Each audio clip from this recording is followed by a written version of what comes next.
আদায় করতেন। এমনি ভাবে তার মক্কা পর্যন্ত হজ করতে যাওয়া পর্যন্ত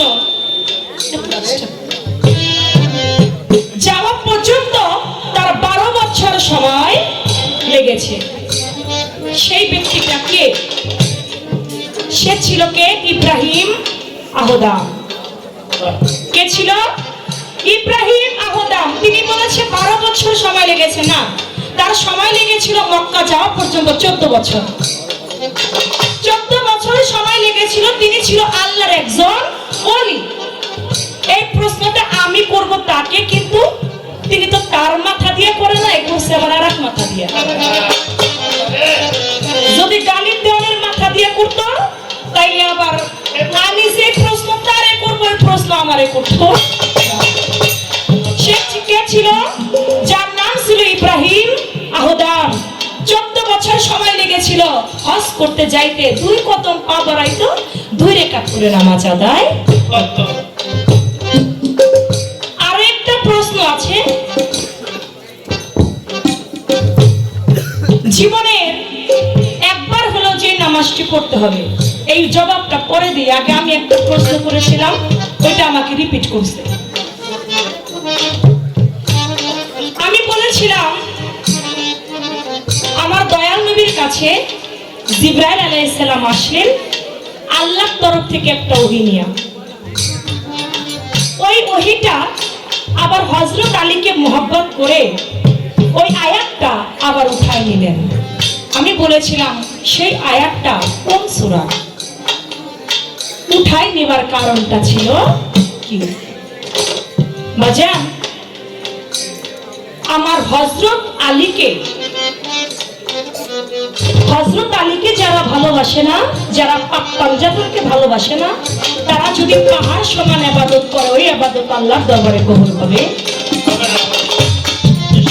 একদল লোক ছিল, তাদের অন্তরে ছিল মুনাফিকি। তারা হযরত আলীকে মারার জন্য একটা কৌশল করে, বলে হযরত আলী পাক পাঞ্জাতনের একজন বানিয়েছে আমার দয়াল নবী। হযরত আলীর এক নাম সাবাক কুরআন, যিনি জিন্দা কুরআন। কুরআন যখন নাযিল হয় নাই, তখন সূরা মুমিনের 10 আয়াত হযরত আলী পাঠ করছে। হযরত আলী এমনই একজন ব্যক্তি, তার বিরুদ্ধে বাবা মুনাফিকি করতে লাগলো একদল। তারা বলতে লাগে হযরত আলীকে হত্যা করতে হবে। যখন হত্যা করার জন্য পরিকল্পনা তারা করলো, আমার আল্লাহ পাক সূরা আহজাবের একটি আয়াত নাযিল করলো। সূরা আহজাবে একটি আয়াত নাযিল করে আমার দয়াল নবীকে জানিয়ে দিল, হে রাসূল, আমার মাওলা আলীকে, আপনার আলীকে, পাঞ্জাতনের যিনি একজন হযরত আলীকে হত্যা করবার জন্য ওই মুনাফিকের দলেরা কৌশল করেছে। আপনি যত দ্রুত সম্ভব ওদেরকে ধ্বংস করেন। আমার দয়াল নবী হযরত আলী পাশে ছিল। বলে জিবরাইল তো এই আয়াতটা নিয়ে আসছে, আলী কি করা যায়? হযরত আলী বলে, ইয়া রাসূলুল্লাহ, আপনি হচ্ছেন রাহমাতাল লিল আলামিন। আপনি এই দুনিয়াতে এসেছেন উম্মতের রহমতের কান্ডারি হয়ে। আপনি তো কাউকে হত্যা করবার জন্য আসেন নাই। এই আয়াতটা আপনি আল্লাহর কাছে ফরিয়াদ করেন, আল্লাহ পাক যেন এই আয়াতটা উঠায় নেয়। আপনি তাদেরকে বুঝিয়ে বলেন, তারা যেন আপনার দিনে আসে এবং আমাকে মোহাব্বত। তখন আল্লাহ পাক ওই আয়াতটা, আহজাবের ওই আয়াতটা উঠিয়ে নিয়ে গেলেন। 23 নম্বর আয়াত ছিল, ওটা উঠিয়ে নিয়ে গেলেন। উঠিয়ে পরক্ষণে আরেকটা আয়াত সেখানে দিলেন, ঘোষণা করলেন, আরেকটি আয়াত দিলেন। এর জন্য বুখারী তিরমিজি শরীফের 2য় খণ্ড 213 পৃষ্ঠার মধ্যে এসেছে, ওহে আলী, মুনাফিক কখনো তোমাকে ভালোবাসবে না, ঈমানদার কখনো তোমার শত্রু হবে না। মুনাফিক কখনো হযরত আলীকে ভালোবাসবে না, ঈমানদার কখনো মাওলা আলীর শত্রু হবে না। এই ছিল জবাবটা, আমি দিয়ে দিলাম। এবার আমার ভাইয়ের প্রশ্ন আমার কাছে, যে কোন নামাজ জীবনের একবার হলেও পড়তে হবে, সেই নামাজটা কি? এটা পড়ার নিয়মটা কি? রুকুতে কতবার, সেজদার মধ্যে কতবার এবং এটা মোট কতবার, কিভাবে কোন কৌশলে এটা পড়তে হয় সেই নামাজটা কি আপনাদের সবারই জানা কথা। এটা সেটা হচ্ছে সালাতু তাসবিহ নামাজ। সালাতু তাসবিহ নামাজ, যেই নামাজটা আপনি যদি পারেন প্রতিদিন করবেন, যদি প্রতিদিন না পারেন সপ্তাহে একদিন জুম্মার দিন সেদিন পড়বেন, যদি জুম্মার দিনও না পারেন আপনি মাসে একবার পড়বেন, যদি মাসে একবারও না পড়েন বছরে একবার পড়বেন, যদি বছরও না পারেন আপনার নিঃশ্বাস ত্যাগ করবার আগে হইলেও জীবনে একবার আপনাকে পড়তে হবে। এটা সালাতুত তাসবিহ নামাজ। এই নামাজটা আপনার দাঁড়ানো অবস্থায় 15 বার পড়তে হবে। একবার সূরা ফাতিহা এবং অনেকটি সূরা মিলিয়ে পড়ে আপনার দাঁড়ানো অবস্থায় 15 বার পড়তে হবে সুবহানাল্লাহ, আলহামদুলিল্লাহ, লা ইলাহা ইল্লাল্লাহু, আল্লাহু আকবার। এইভাবে 15 বার আপনার দাঁড়ানো অবস্থায় পড়তে হবে। আপনি রুকুতে যাবেন সুবহানাল্লাহ, আলহামদুলিল্লাহ, লা ইলাহা ইল্লাল্লাহু, আল্লাহু আকবার 10 বার পড়বেন। আবার আপনি দাঁড়াইলেন, দাঁড়িয়ে আবার সুবহানাল্লাহ, আলহামদুলিল্লাহ, লা ইলাহা ইল্লাল্লাহু, আল্লাহু আকবার 10 বার পড়বেন। আবার যখন আপনি সেজদার মধ্যে যাবেন, সেজদার মধ্যে গিয়ে আপনি সুবহানাল্লাহ, আলহামদুলিল্লাহ, লা ইলাহা ইল্লাল্লাহু, আল্লাহু আকবার 10 বার পড়বেন। আবার সেজদা থেকে আবার যখন বসবেন আবারও আপনি 10 বার পড়বেন। এইভাবে আপনি এক রাকাত নামাজে 75 বার আপনার সুবহানাল্লাহ, আলহামদুলিল্লাহ, লা ইলাহা ইল্লাল্লাহু, আল্লাহু আকবার পড়তে কি বাবা ঠিক আছে নি? 75 বার আপনাকে পড়তে হবে। 300 বার আপনার তাসবিহ পাঠ করতে হবে। 300 বার আপনার তাসবিহ পাঠ করতে হবে। এই হলো এই নামাজের নিয়ম। এবং কোন নামাজ আপনাকে আমি বলে দিলাম।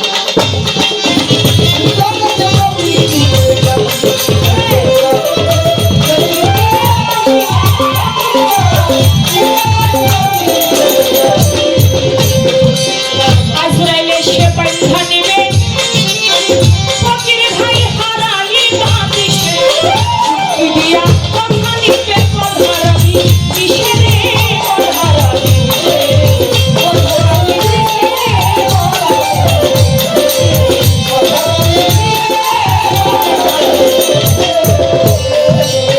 আজরাইলে সে পান্থা নেবে, তুমি হারালি বাতিশে,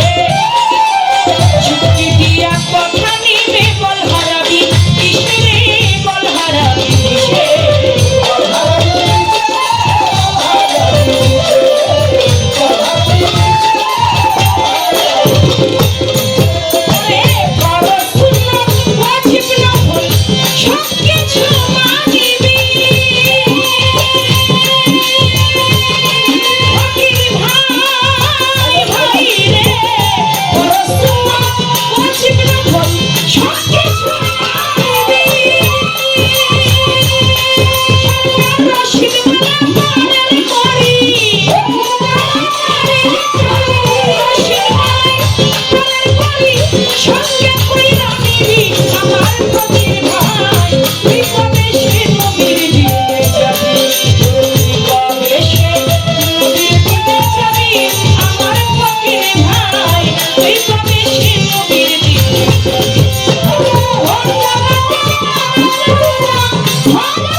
এত টাকা পয়সা খরচ কইরা আমরা কি হজে যাইয়া বা নামাজ পড়া আল্লাহরে দেখছি কিনা? বাজান, আল্লাহ যে আছে এটা আপনারা বিশ্বাস করেন না? আচ্ছা, যে আল্লাহ এই তামাম দুনিয়াটাকে সৃষ্টি করছে আমরা কি কেউ কোনোদিন সেই আল্লাহকে দেখছি? যে আল্লাহ ধরাধাম সৃষ্টি করছে ওই আল্লাহরে কি আমরা কেউ কোনোদিন দেখছি? দেখি নাই। আমরা যে বিশ্বাস করি এটাই ইমামে মুফাসসাল। বিশ্বাস করতে হবে আল্লাহ আছে, আমার আল্লাহকে বিশ্বাস করতে হবে, না দেখি বিশ্বাস। খুব জ্বালাইতেছে আজকে,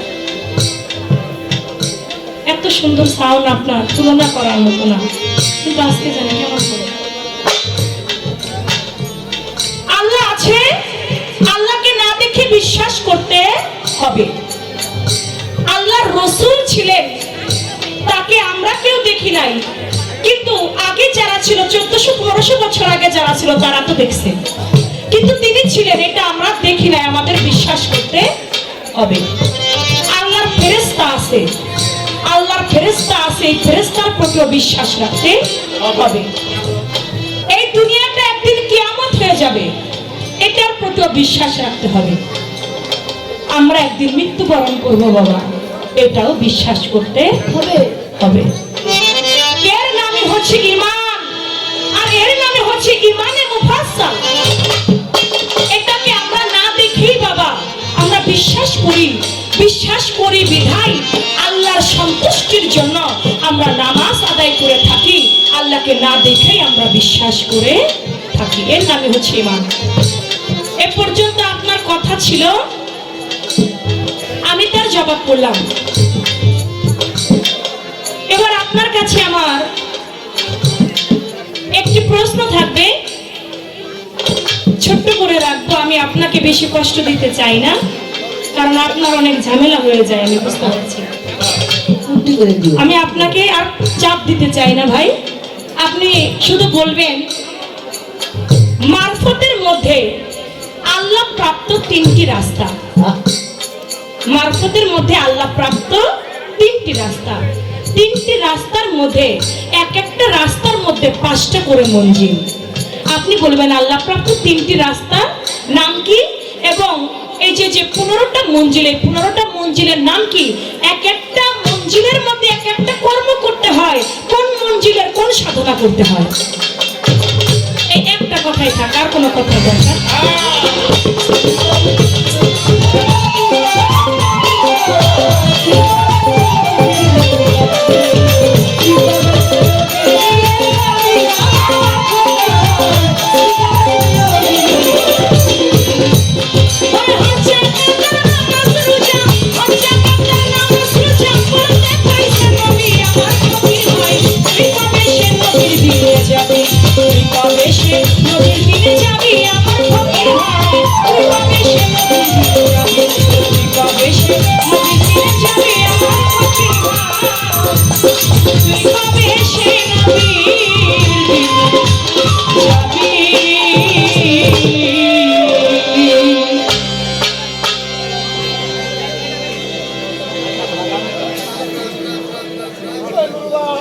আইনাল ভাই বাগেরহাট থেকে আগত,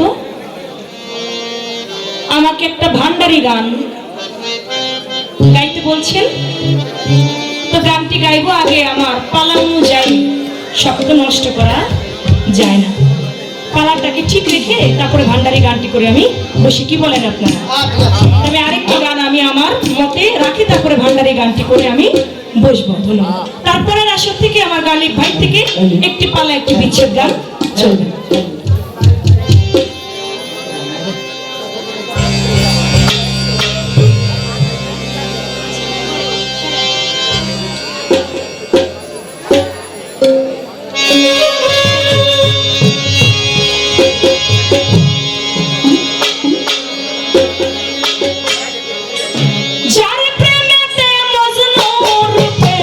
নিজেই রাপ্পানা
ছিল সোনার মদিনা। চন্দ্র সূর্য রবি শশী আমার নবীর প্রেমে তারা খুশি। বনের পশু নবী চিনে আমরা চিনলাম না। বনের পশু বনের পাখিও নবী চিনে, আর আমরা মানুষগুলোর জন্ম নিয়ে আমরা নবীকে চিনি না। আমরা বলি নবী আমাদের বড় ভাই সমতুল্য। কত জনে বলে থাকে নবীকে সম্মান করতে হবে, বড় ভাইরে যেমনি সম্মান করে এমনি সম্মান করলেই যথেষ্ট। ও বাবা, দয়াল নবী যিনি বিশ্বের নবী, সারা মাখলুকাতের নবী, তাকে বড় ভাইয়ের সমান সম্মান করলে হবে? তাকে শ্রেষ্ঠত্ব সম্মান দান করতে হবে। যেই নবী একদিন কাফের বেদিনগণ একটা হরিণকে শিকার করেছে, হরিণটাকে শিকার করে একটা খাঁচার মধ্যে বন্দি করেছে। খাঁচার মধ্যে যখন বন্দি করেছে, ওই রাস্তা দিয়ে আমার দয়াল নবী যায়। আমার দয়াল নবী যখন ওই পথ দিয়ে যাচ্ছে, হরিণটা বলতেছে, মাওলা রে, এই মুহূর্তে তুমি যদি আমার মুখের ভাষাটা একটু মানুষের মতো করে দিতে, তাহলে তোমার হাবিবের সঙ্গে আমি মাত্র দুইটা কথা বলতাম। আল্লাহ হরিণের জবান খুলে দিল। হরিণী আমার দয়াল নবীকে ডাক দিল, ইয়া রাসূলুল্লাহ,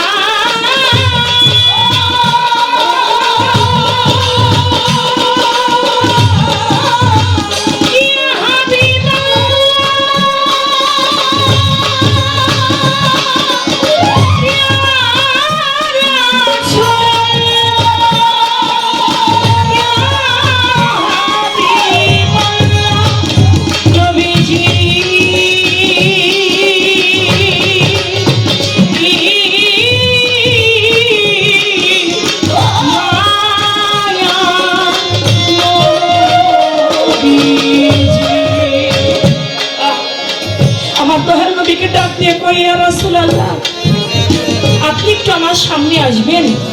আমার দয়াল নবী অবাক হয়ে গেছে, কি ব্যাপার, হরিণী মানুষের মতো কথা কয়? বলে, বলো তুমি কি বলতে চাও? বলে, দেখেন আমাকে কাফের বেদিনরা আমাকে এই খাঁচাটার মধ্যে বন্দি করেছেন। আপনি তো রহমাতুল আলামিন, আপনি যদি আমাকে খাঁচা থেকে বের করে দিতেন। জানেন দয়াল নবী, 1 মাস হয় আমি ছোট ছোট দুইটা সন্তান প্রসব করেছি। আমার সন্তানদের কাছে আজকে আমি বলেও আসি নাই। আমার সন্তানরা আমার জন্য তাকিয়ে আছে পথের প্রাণে, কখন আমার মা আসবে, মা এসে আমাদেরকে দুগ্ধ খাওয়াবে। ইয়া রাসূলুল্লাহ, আপনি যদি আমাকে অল্প একটু সময়ের জন্য একটু খাঁচা থেকে ছেড়ে দিতেন, আমি আমার সন্তানদেরকে শুধু মা এক ফোঁটা দুগ্ধ পান করাইয়া, আমি নবী আপনাকে কথা দিচ্ছি সূর্য ডোবার আগে এসে আমি এখানে উপস্থিত হব। আমার দয়াল নবী বলল, ঠিক আছে, তোমাকে ছেড়ে দিলাম, তুমি চলে যাও। হরিণটাকে ছেড়ে দিয়ে ওই খাঁচার মধ্যে আমার দয়াল নবী বসে রইলেন। ওইদিকে ওই ইহুদি এসেছে, ইহুদি এসে বলতেছে, এই জায়গাটার মধ্যে আমার একটা হরিণ ছিল, আমার হরিণটা গেল কোথায়? আমার দয়াল নবী বলে, আমি ওকে ছেড়ে দিয়েছি। বলে, তুমি কার কথায় ছেড়েছ? বলে, হরিণে আমাকে বলছে আমি যদি ওরে ছেড়ে দেই, ওর ছোট দুইটা বাচ্চাকে দুগ্ধ পান করাইয়া সূর্য ডুবার আগে এখানে উপস্থিত হবে। এই লোকটা কি পাগল নাকি? যে হরিণকে সারাদিন দৌড়াইয়া ধরা যায় না, এত কষ্ট করে হরিণ শিকার করেছি, আর হরিণ নাকি কথা দিচ্ছে সূর্য ডোবার আগে এখানে আসবে। কি কয় এই পাগল লোকটা? আমার দয়াল নবীকে পাগল বলে। বলে, শুনো, তুমি বলেছ সূর্য ডোবার আগে এখানে এসে উপস্থিত হবে, যদি হরিণ না আসে তাহলে তোমাকে এই জায়গার মধ্যে কতল করা হবে। আমার দয়াল নবী বলে, ঠিক আছে।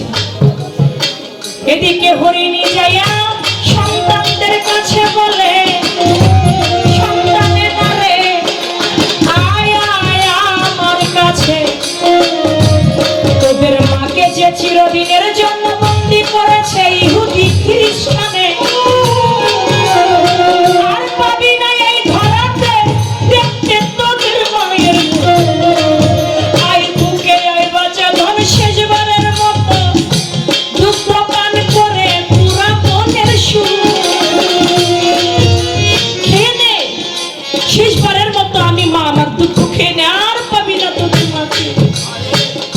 বলে, ও মা, শুনেছি শিকার দল যদি একবার বন্দি করে তাহলে নাকি ছাড়া পাওয়া যায় না। মা, তুমি যে ছাড়া পাইলা, কেমনে পাইলা, কিভাবে ছাড়া পাইলা? বলে, শোন, যাকে সৃষ্টি না করলে তামাম দুনিয়াতে কোনো কিছু হইতো না, সেই দয়াল নবীজির সঙ্গে দেখা হয়েছে। একটু বাড়াই দেন এটা। সেই নবীজি আমাকে ছেড়ে দিয়েছে। আমি তাকে কথা দিয়েছি সূর্য ডুবার আগে আমি সেখানে উপস্থিত হব। বাচ্চারা রে, তোরা শেষবারের মতো তোদের মায়ের দুগ্ধ পান করে নে। বাচ্চারা বলে, মা তুমি এত নিষ্ঠুর, মা তুমি এত নিষ্ঠুর, যে নবী না হইলে কোনো কিছু হইতো না, তারা খাঁচার মধ্যে বন্দি রেখে এসেছো আমাদেরকে দুগ্ধ পান করাইতে। ও মা, তোমার মতো নিষ্ঠুর মায়ের দুগ্ধ আমরা পান করবো না। আমাদেরকেও নিয়ে যাও তার কাছে, তাকে দেখে আমাদের জীবনটাকে একটু আনন্দিত করি। তাকে একবার দু চোখে দেখতে চাই, জীবনটাকে ধন্য করতে চাই। বাবা আগে হরিণ শিকার করেছিল একটা, এখন ছোট ছোট আরো দুটি বাচ্চা নিয়ে হরিণীটা আমার দয়াল নবীর কাছে যায়। এদিকে তলোয়ার নিয়ে ইহুদি দাঁড়িয়ে আছে, আমার দয়াল নবীকে কতল করবে। সূর্য ডুবে ডুবে যাচ্ছে, এরই মধ্যে হরিণটা গিয়ে আমার দয়াল নবীর পায়ের মধ্যে পড়ে গিয়েছে। ছোট ছোট দুটি বাচ্চা আমার দয়াল নবীর রৌদ্রের মধ্যে ঘেমে গিয়েছিল, জিহ্বা দিয়ে ঘাম পরিষ্কার করতে লাগলো। ইহুদি বলে, এমন মানুষ তো আমার জীবনে আমি দেখি নাই। সে মুখে যা বললো সূর্য ডুবার আগে হরিণ চলে আসবে, তাই চলে আসলো। যে হরিণ সারাদিন দৌড়ে ধরা যায় না, আর সে বললো যে সূর্য ডুবার আগে আসবে, একা একাই হরিণটা চলে আসলো। কে? এটা কোনো সাধারণ ব্যক্তি না। বলে, কে আপনি, আপনার নাম কি? বলে, আমার নাম মোহাম্মদ। বলে, আপনি কোন মোহাম্মদ? তারপরও ছিলেন না। বলে, আমি আব্দুল্লাহর বেটা মোহাম্মদ। তারপরেও ছিলেন না। বলে, আপনি কোন মোহাম্মদ? বলে, আমি সেই নবী যে না হইলে তুমি ইহুদি হইতা না, কেউ হইতো না, আমি সেই নবী। তখন ইহুদি আমার নবীকে চিনে। ও বাবা, বনের পশু, বনের পাখি, তাদের কোনো পরিচয় দেওয়া লাগে না, পরিচয় ছাড়া আমার নবীকে দেখাইছি রে। আর আমরা মানুষগুলো জন্ম নিয়ে নবী চিনলাম না। নবীর হুকুম, নবীর আহ্বান, নবীর আদর্শ আমরা পালন করতে পারলাম না। ও বাজান, আমরা যেন প্রত্যেকটা মানুষ পারি, বা আর কিছু না পারি, আর কোনো ইবাদত না করতে পারি, পাক পাঞ্জাবের মহব্বত, দয়াল নবীর প্রেম ভালোবাসা যেন অন্তরে বেশি বেশি রাখতে পারি। তাই বলেছি।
তাই তো হ্যাঁ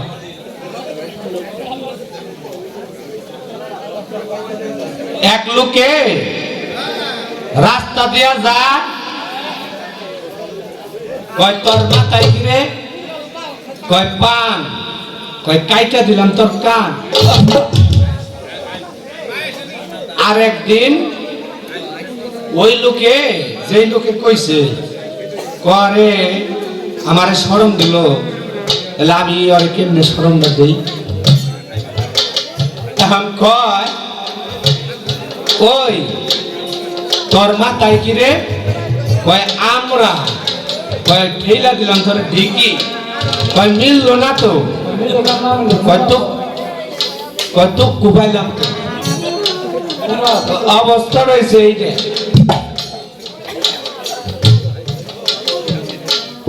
অবস্থা হয়ে গেছে বাবা এইটা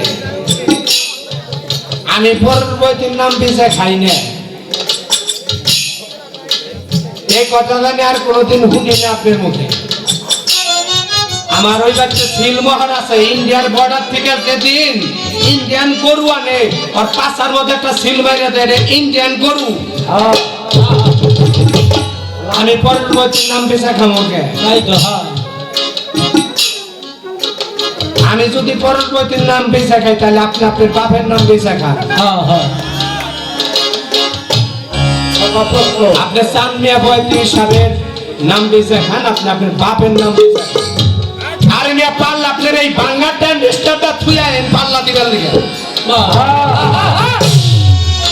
ভাঙ্গা ট্যান্ডেস্টারটা নিয়ে আয়েন না আপনার বাপের থুইয়া তারপরে খাতা ছাড়া গান গাই বেড়ায়েন বাহ বাহ তাই তো হ্যাঁ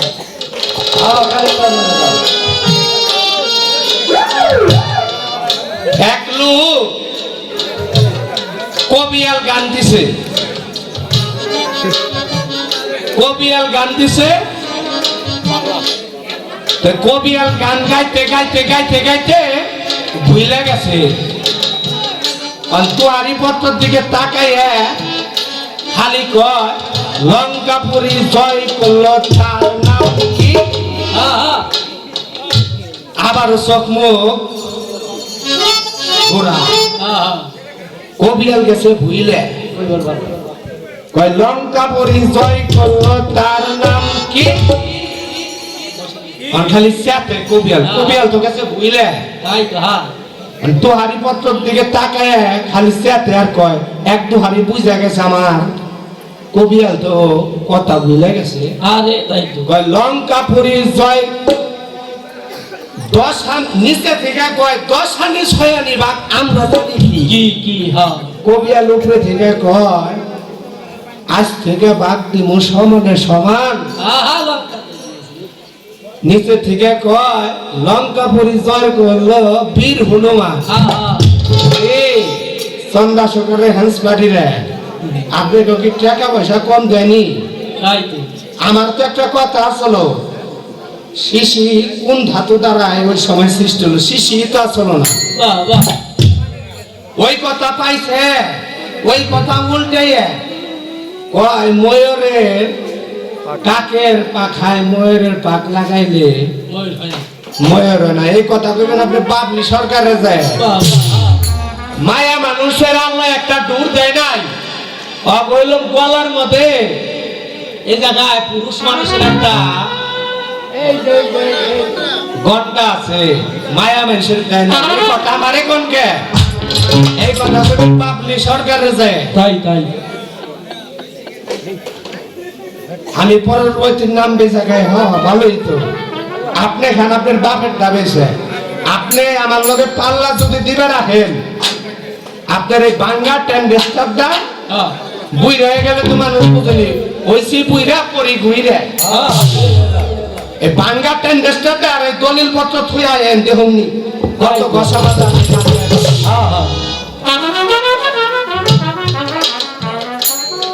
আমার হলো খুব রাগ লাগতেছে রাগ করেন না কয় আবার বাঙ্গা টেন্ডেস্টার করে রেগে গেল তো হেরে গেলেন আমি তো রাগ হই না আমার মুখে কলম খুব হাসি বুঝলেন আমি তো আগে আনিয়ে নিছি, আমি কইছি না গোল যদি খাই জাতীয় প্লেয়ারের লগে হ্যাঁ হ্যাঁ তাই বাইতে যাম আর কমু, জাতীয় প্লেয়ারের লগে গোল খাইছে কোনো দুঃখ নাই। হ্যাঁ হ্যাঁ ওনারে বানাই বড়, উনি হয়ে যায় ছোট, এটা কি আমার কোনো দোষ? না না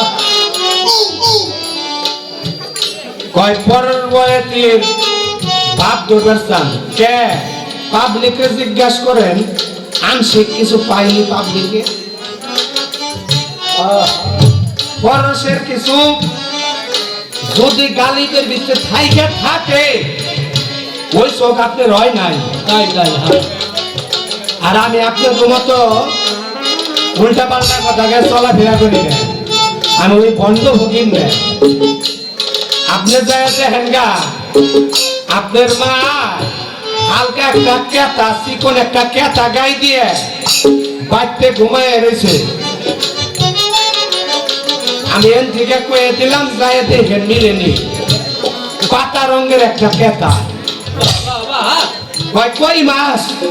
আমি ওই বন্ধ ভুগিন না, আমি হকানি ভুগিন। পরবর্তীর নাম বেশি খাই, ওরে বাবা।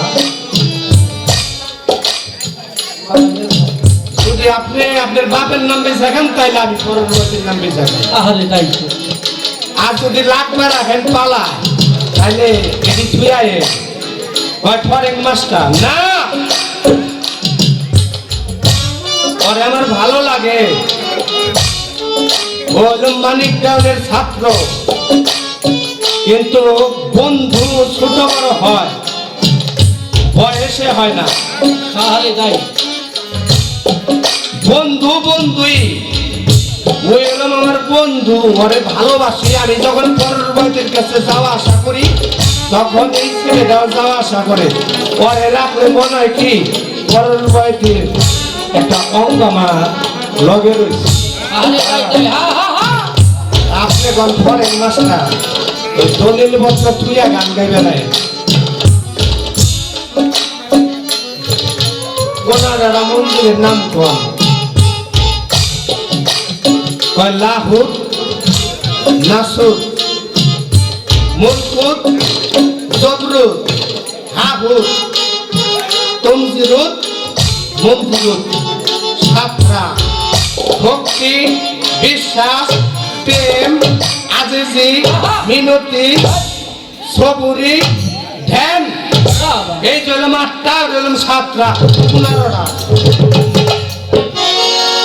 আরে মঞ্জিলা লাগে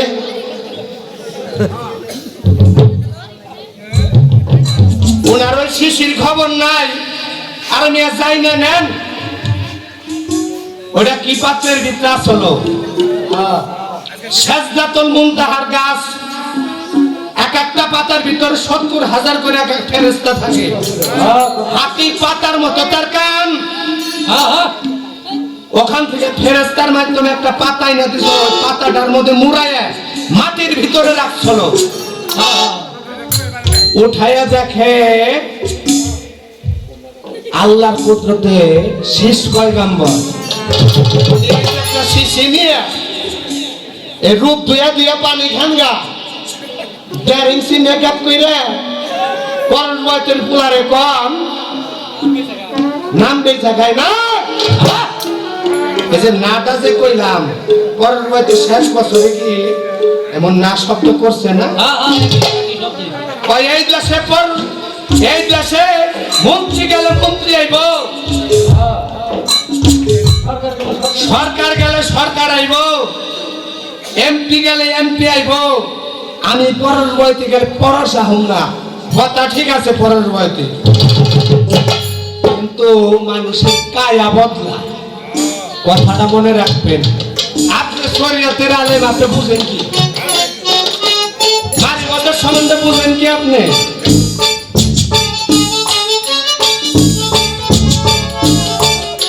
আমারে কয় আর কি কইছিলে আর আসেনি থাকে ক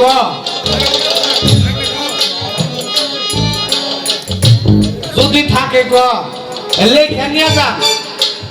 ওই পাতাটা বড়ই পাতার আকৃতি, হাতির পাতার মতো বড় কান, কিন্তু পাতা কলম বড় না, পাতাটা বড়ই পাতার আকৃতি। আমার দয়াল নবী যে ফুলে ছিল সেই ফুলের আকৃতি ছিল গোলাপের ফুলের মতো, কিন্তু আকৃতি কলম গোলাপের ছিল, কিন্তু গোলাপ না, গোলাপেরও বাবা।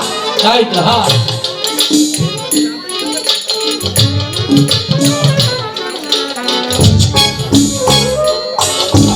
আর কিছু কইছে? কি কইছে? নাই।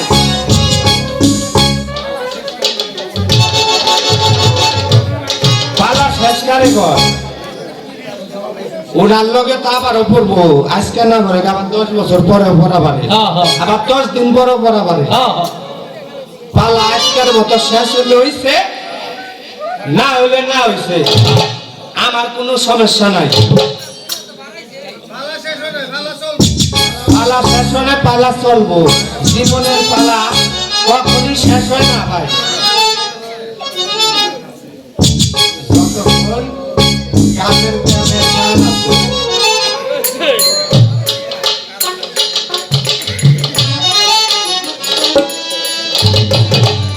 আরে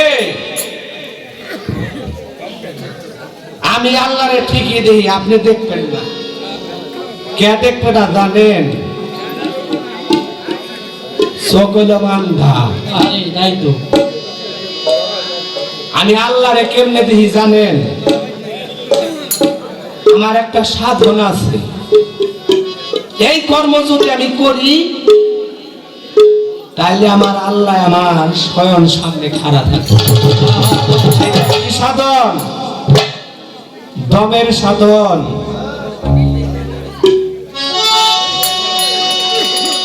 এক আঙ্গুল কমাইল যারা, এক বিনেদিত নাস্তি তারা, 2 আঙ্গুল কমাইল যারা, আমার রসুলের রূপে পীরকে ধরল তারা, বাবা 3 আঙ্গুল কমাইল যারা, ত্রিবিনের ঘাটে স্নান করিল তারা, তাই ত্রিবিনের ঘাটে যেবা নিত্য স্নান করিতে পারে, কোটি কোটি পাপে তারে কি করিতে পারে।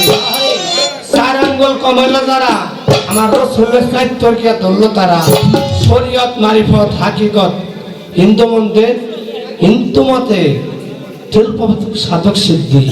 5 আঙ্গুল কমাইল যারা, এই দেহের 5 আত্মার খবর রাখলো তারা, আরে 6 আঙ্গুল কমাইল যারা, এই দেহের 6 রিপুর খবর রাখলো তারা, 7 আঙ্গুল কমাইল যারা, এই 7 সাগর পাড়ি দিল তারা, 8 আঙ্গুল কমাইল যারা, এই দেহের 8টা পাশ আছে, এই 8টা পাশ কাটলো তারা, 9 আঙ্গুল কমাইল যারা, এই দেহের 9 ইন্দ্র ভাগ্য করলো তারা, 10 আঙ্গুল কমাইল যারা, এই দেহের 10 দরজা তালা মারলো তারা, 11 আঙ্গুল পাইল যারা, আউলিয়া টাইটেল পাইল তারা, 12 আঙ্গুল কমাইল তারা, আমার আল্লাহ নিজে তার কাছে পড়ছে না। তাই এই গেল 12।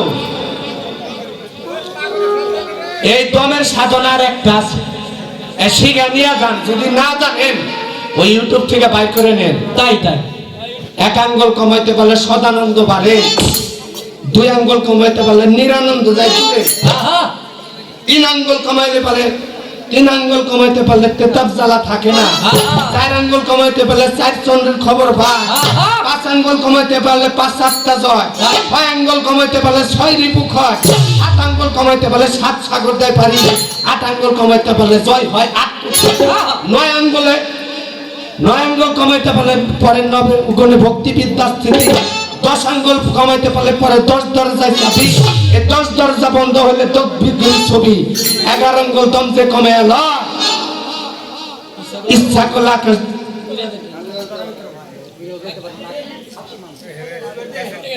11 আঙ্গুল দমতে কমে এলো, এই জগতে জন্ম মরে থাকে না তার ভয়। 12 আঙ্গুল কমাইতে যেজন পারে, এই জগতে জন্ম মরা থাকে না তার ভয়।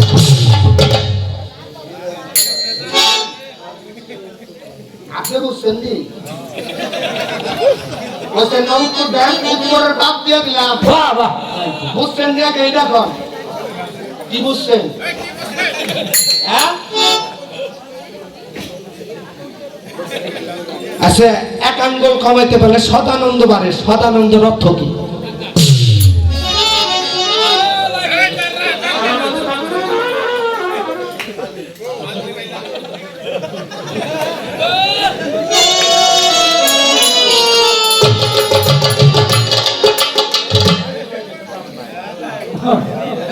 এর লিগে আমি এলাকায় গান রাখি না, জানেন?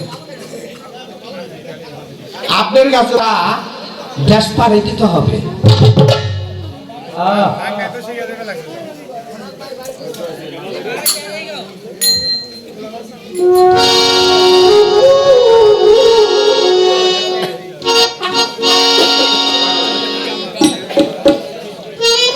আরে আবার যদি আই একটা মেয়ে বলে পাঠাইস,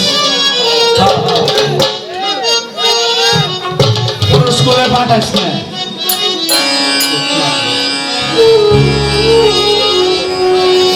আবার যদি আমারে তুমি পাঠাও, একটা সুন্দর একটা রূপে আমারে গাজীপুরে পাঠায় তুমি।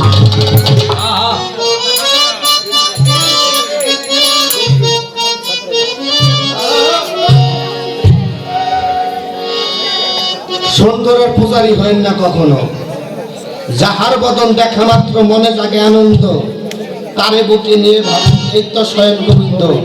তারে দেখার সাথে সাথে মনে আনন্দ জাগবে, ওই মানুষের রূপের মহিমা করেন।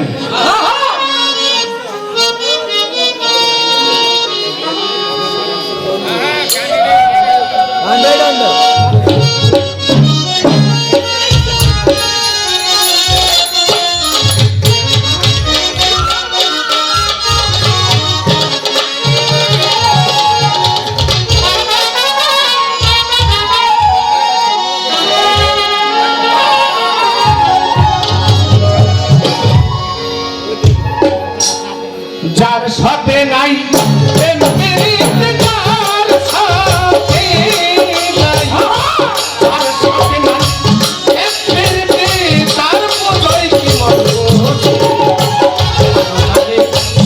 শান্ত মন সে গুরু ভজন হবে, আনন্দে ও শান্ত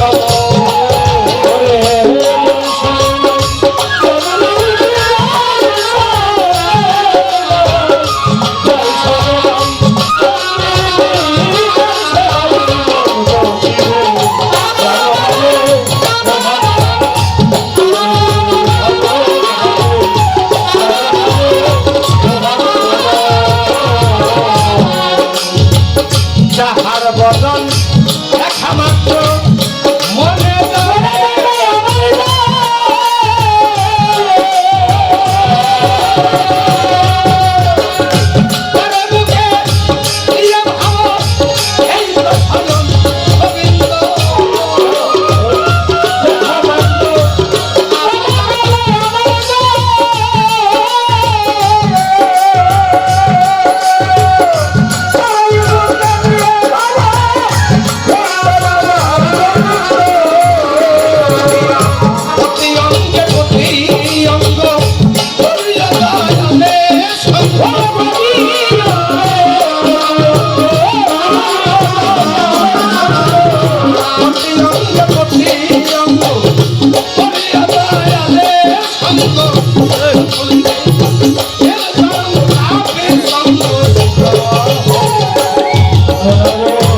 বাড়ি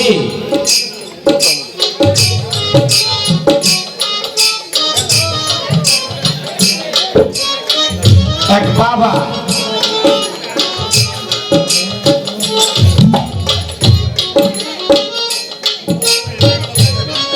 একটা চিঠি লিখছে।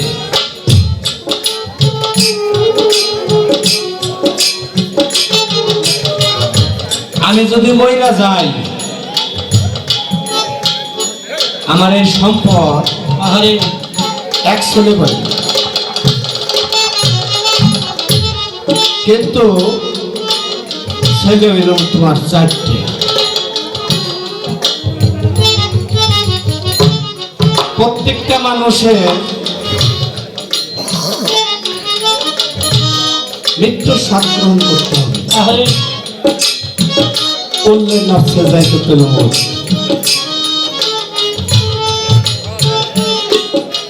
তাই আমার মনোভাব থেকে একটা গান আসে, এই রং রস কিছুই থাকবে না, আরে আইসি খালি যাব খালি। আরে তাই তো। এই বাড়িতে যখন আসতাম আমার এক আম্মা ছিল, হাবু ভাইয়ের মা, বলতো কালি পাইছো হ্যাঁ মা, বুঝে শুয়ে দিছি। তাই আমার উস্তাদ পরবর্তী একটা গান করছে মহন্ত সাধু। গানটা হয়েছে আমি তো মরে যাব, চলে যাব, রেখে যাব সবই, আসল কি সঙ্গে সঙ্গে কেউ যাবে। এই গানটা অনেক শিল্পীরা কোটে গাইছে আরে আমার উস্তাদ হয়ে ফের ফলানোর জন্য, কিন্তু ওনার মতো কেউ গাইতে পারে না। হ্যাঁ হ্যাঁ ঘরে যাবো, চলে যাবো, দেখে যাবো সবই, আসর থাকে সঙ্গে সাথে সঙ্গে থেকেও যাবি, আমি ঘুরে যাবো, আমি তো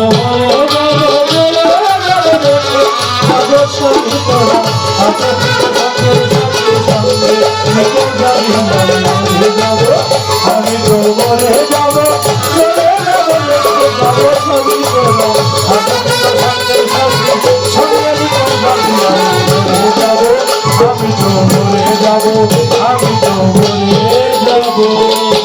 ঘরে যাবো, রেখে যাবো দুনিয়ার সম্পদ, সেই সম্পদ দেখে আনবো আপনার ঘরে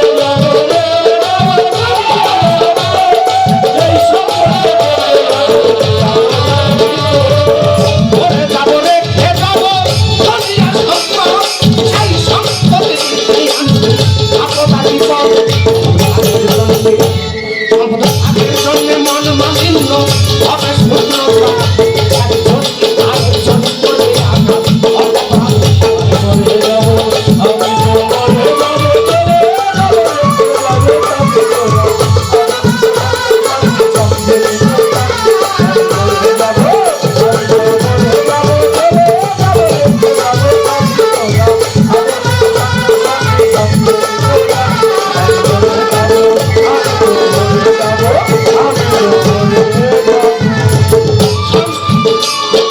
সঙ্গে সঙ্গে পড়ে তবে কান্না কাটে ভিড়, সবাই বলে মাটি দিতে হইলে অস্থির,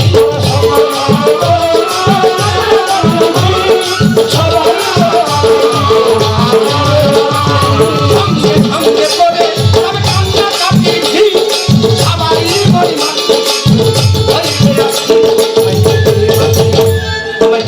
মাটি ভুল করেছি ছেড়ে দিতে ক্ষমা, কেউ ভয়ে সব করবে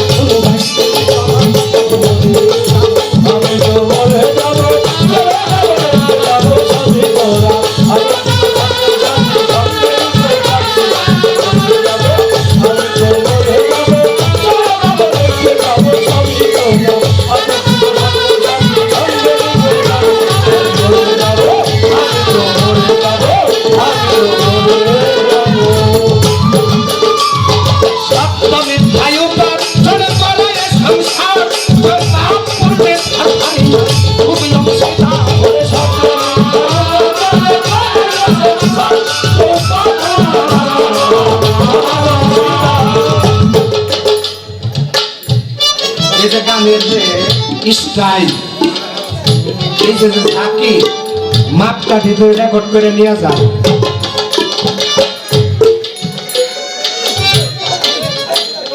সত্য মিথ্যায় করে করালে সংসার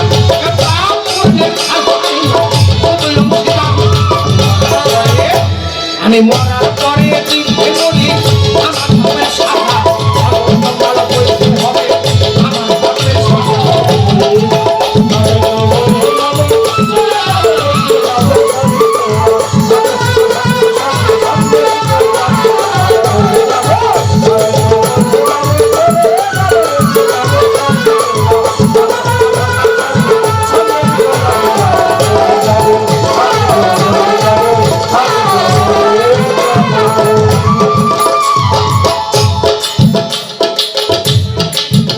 ওই যে একজন ব্যক্তি মারা গেছে, ওই ব্যক্তি তো বইলে গেছে আমার এই সম্পদ এক ছেলে পাইব, কিন্তু ছেলে কোনো ওনার চাইছে। আরে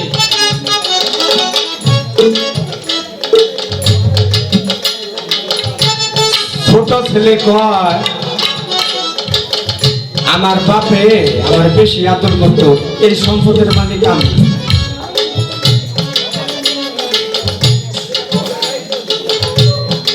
মেজু ছেলে কয় আমার বাপে আমার বেশি আদর করতো, এই সম্পদের মালিক হলো আমি। সেজু ছেলে কয় না আমার বাপে আমার বেশি আদর করতো, এই সম্পদের মালিক আমি। আর বড়জন তো বড়জনই, বড়জনে কোনো কথা বলে না। গ্রামের এক মাঠ করাই নে কয় আমার বাপে সম্পদ লেখা হয়ে গেছে, আমার এই সম্পদ একটা ছেলে পাইও। তোর বাপে তো বড় ভেজাল লাগে, ঠিক আছে। আরে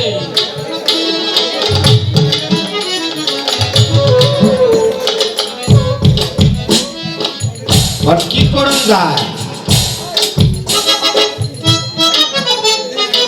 কয় মাতবর সাহেব আপনি তো জ্ঞানী মানুষ, আপনি বলেন কি করবেন? কয় পোলা এলাম তোরা সাইড দে, সম্পদ পাইব একজনে, আরে তাই তোর বাপে বেশি একটা কাম ভালো করে দিয়ে দেয় না। কয় তাহলে মাতবর সাহেব করুন যাই কি, এক কাম কর, তোদের যে গ্রামটা আছে এই গ্রামে একটা মাঠ আছে, কয় আছে, কয় এই মাঠে একেবারে তোর বাপে হোবা হবে একটা কুমার বাড়ি থেকে ঠাকুর যে বানায় হেরে নিয়ে আয়, আইনে মাটিতে তোর বাপের একটা মূর্তি বানাইছে। গ্রামের মানুষ ডাক দিছে, কয় ওই তোর বাপে যে কাজ করে থেকে গেছে এটা তো জুতার বাড়ির কাম, ভালো কাম করে যায় নাই, তোর বাপের গালের মধ্যে যায় ঠাস ঠাস করে করে বাড়ি দে। বড় ছেলে কয় হ মাতবর সাহেব, কথা খারাপ নাই। যায় বাপের মূর্তির মধ্যে ঠাস ঠাস করে গালের ভিতরে চারটা বাড়ি মেরে দিছে। সে তো ছেলেরে জিজ্ঞাসা করছে তুমি কি করবে বাবা, কয় ছোট ভাই যেটা করছে আমিও সেটা করব।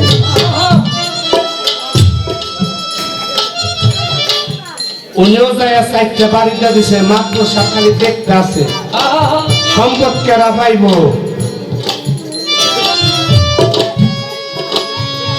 আমার বউ বাচ্চা নিয়ে আমি যদি খাওয়া দাওয়া করি সংসার চালাই, আমার বউ আমার পাপের ভাগ নিব না। আমার বউর আমি একদিন যাই জিজ্ঞেস করছি, আখি আক্তার আমি যে তোমার আইনে খাওয়াই করাই তুমি কি আমি অসৎ কামাই না সৎ কামাই তাই তো এটার পাপের ভাগে কি তুমি নিবে? আখি আক্তার বলে স্বামী আপনি আমারে আনছেন ভরত বসত করবেন, কোথায় থেকে করবেন আমি জানি না, আমার তো দেখার বিষয় না। আমার মায়ের যায় বলছি মা জি বাবা আপনি কি আমার এই অসৎ কামাই করে যদি আনি আপনি কি আমার পাপের ভাগ অর্ধেক নিবেন? কয় না বাবা আমি তোমার গর্বে রাখছি, আমার দায়িত্ব তুমি আমার শেষ বয়সের সময় খাওয়াইলে, কোথায় থেকে যাই না খাওয়াই বাবা আমি জানি না। এখন ওই মাত্র সাপ বলে তোমার দুই ভাই তো যে কাজ করলো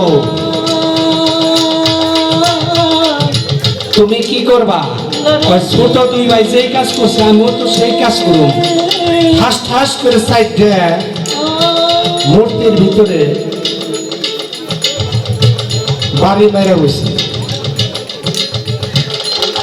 এখন বড় ছেলেরে যখন বলে তোর তিন ভাই যা করছে তুই কি করবি? তুই চোখের পানি ফালাই দিয়ে কয় মাতবর সাহেব আমি যদি এই সম্পদ কোনোদিন নাও পাই আমার বাপের মূর্তির গায়ে আমি বাড়ি মারতে পারব না। সম্পদ কে পাইল? বড় ছেলে পাইল। কিভাবে পাইল? কয় আমি মাতবরে তখন বিচার করছি, দেখলাম তোরা সম্পদ ভালোবাসস না তোর বাপের ভালোবাসস। এই সম্পদের মালিক তোর বড় ভাই। তাই বলছি আমার ভাইয়েরও যদি যায় বলি ছোট ভাইরে ভাই আমি তোমার তো লালন পালন করে কামাই করে খাওয়াই, তুমি কি করবে? কয় ভাই আমি তো এখনো ছোট, আমি তোমার পাপের ভাগ নিতে পারব না। তাই তাই সত্য মিথ্যায় উকার তলে করাইয়া সংসার গঙ্গা পূর্বে খালি হৃদয় সিধা সত্য মিথ্যায় উকার তলে করাইয়া সংসার গঙ্গা পূর্বে খালি হৃদয় সিধা। সত্য মিথ্যায় উকার তলে করাইয়া সংসার গঙ্গা পূর্বে খালি হৃদয় সিধা। আমি মরার পরে ভেবলি আমার পাপের সাজা অনন্তকাল হইতে হবে, আমার পাপের সাজা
গান। এই গানই আমার শেষ আজকের জন্য। আবার কিছু বিশ্বাস গাবে গান শেষ করে গানের ছন্দ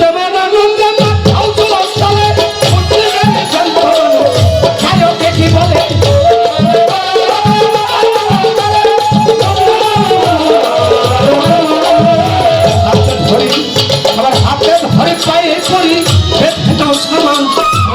ছয় পার ঘাট